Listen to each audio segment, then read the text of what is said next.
Would you like to read the next chapter? Okay. Here we are again, the Corona story time, and we're reading the Bavarian Airship Regatta. From the adventures of Drake and McTrowell. And the next chapter is Best Laid Plans. Oh, speaking of which, would you like a little bit more milk for your tea, my dear? Absolutely. Because it is thirsty work. All right, Best Laid Plans. And why is that? McTrowell asked Ashley, failing to notice the look of mixed discomfort and relief on Drake's face. I've always enjoyed the company of my dear friend Dr. McTrowell, and I missed seeing her before her departure from London. For which I apologize. Preparing the Birkenhair for the regatta took considerably more effort than I anticipated, she explained. And it was undoubtedly less unnerving than dealing with people after the trials of the preceding week. Insightful of you, as always, Lord Ashley. She raised her teacup to him. Lord Ashley beamed brightly and turned his attention to Chief Inspector Drake, who had regained his composure. I have been most anxious to make the acquaintance of the illustrious Chief Inspector Erasmus Drake. Each day I look forward to the delivery of the Times in anticipation of another story of your daring do, protecting the citizens of London from nefarious miscreants. Drake fidgeted very slightly in the manner of good men uncomfortable with compliments about their value. And I am forever in your debt for your part in protecting the life of my dear friend, Dr. McTrowell. The expression on Drake's face turned somber with this last utterance, reflecting his recognition of the fact that Sparky's life had been in clear and terrible danger. He brightened up right away, and a broad smile turned up the corners of his mustache. Ashley continued, Of course, I am very excited about the regatta. I believe we will all have an excellent adventure. And what is this venture with Wallace, and why are we pretending not to know each other? Sparky asked. Ah, yes, I was certain the very direct Dr. McTrowell would come immediately to this point without beating around the bush. He grinned and winked at Drake as if to say that they both found this quality of McTrowell's charming or amusing. The business venture is precisely as I explained at dinner.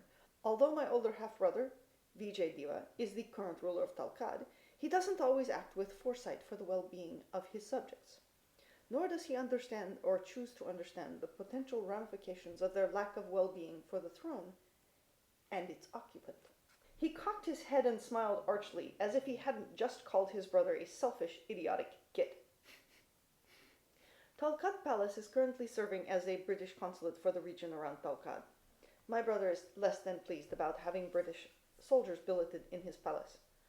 Nor does he care for the rather clownish young officer in charge of the garrison. He takes the short view about the situation and concerns himself only with his personal discomfiture.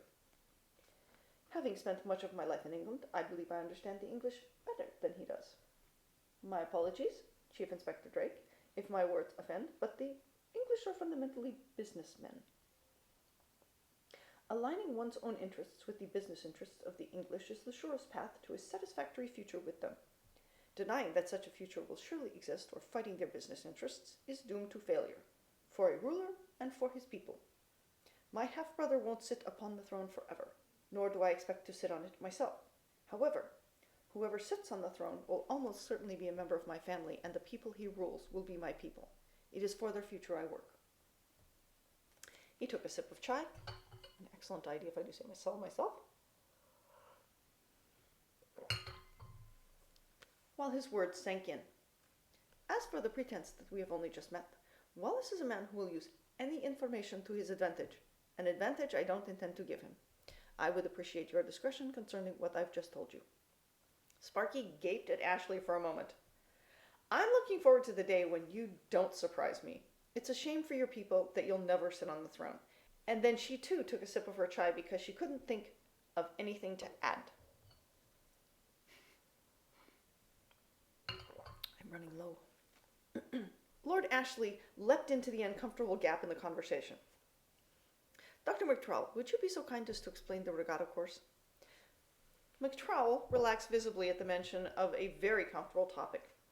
We will dock in London by morning, where we will deposit most of our current passengers who booked passage that far. Of course, Wallace wouldn't waste the cabin space just flying the Birkenhair to the regatta.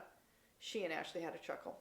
We'll pick up a few passengers who are willing to pay the premium to be at the start of the regatta and proceed to Munich. There we'll unload as much excess weight as possible and collect our referee. He'll be a hand-picked representative of Maximilian II who will ride on the Birkenhair for the entire race, ensuring we don't cheat. She scoffed at the implication that she would need to cheat to win the race. From there, each leg will be a single day. Munich to Salzburg is a flat run, so the crews can learn to work together and to shake out any pretenders. Salzburg to Innsbruck is the valley run, testing our ability to maneuver the tight confines of the Alpine valleys. Then we have the mountain run from Innsbruck to Vaduz. This one has me worried because we'll be climbing and descending at steep angles for which airships are not really intended. The final leg is the downhill run back to Munich. This will be more of a test of the Birkenhair's speed than the crew's skill. I'm really looking forward to this one because it will take us over the Ludwig South-North Railway, a new line being constructed by the Royal Bavarian State Railways. Since my piloting duties will be light, I'll have the opportunity to observe the construction from the air, and I do love railroads. Just then there was a knock on the cabin door, and they heard Wallace's voice.